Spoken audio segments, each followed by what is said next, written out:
Masih ingat kejadian penembakan di lokasi sumur minyak ilegal di Muba pada akhir Februari kemarin?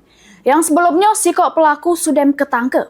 Kali ini, Polda Sumsel berhasil menangkap sikok pelaku lagi yang merupakan pemilik sumur yang terlibat aksi penembakan.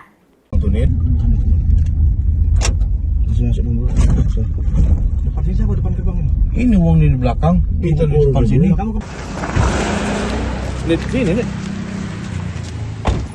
Sesudah mendapatkan informasi terkait keberadaan pelaku, anggota Tipiter Ditreskrimsus Polda Sumsel langsung bergerak ke wilayah Ulak Paceh, Kecamatan Lawang Wetan, Muba.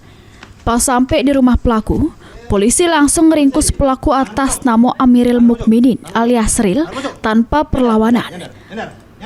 Sebelumnya, pelaku teka-teki gesit sering berpindah-pindah tempat untuk menghindari bebesan polisi.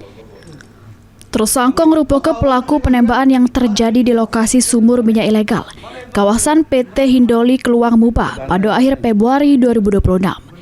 Sehingga menimbulkan keresahan warga sekitar. Pelaku Ril ini juga merupakan salah sikok pemilik sumur minyak ilegal yang termutung. Sebelumnya, sikok pelaku lainnya bernama Randy Oktavia sudah ditangkap oleh Jatanras Polda Sumsel yang ini sudah ditahan di Polda Sumsel. Dan apa ya? PT Hindoli. Kejadian waktu bulan Februari kemarin yang ada tembak-tembakan, ini salah satu pemilik sumur yang kita tangkap di Ulak Paceh. Ya, sempat kabur ke perbatasan Jambi. Makanya kita butuh waktu sekitar 3 hari. 3 hari ya? Diamankan di perbatasan Jambi. Diamankan di Ulak Paceh. Ulak Paceh. Barang bukti yang ikut diamankan selain tersangka Baru orangnya saja. Kita kasih tahu lebih lanjut ya. Inisial bang. Inisial R.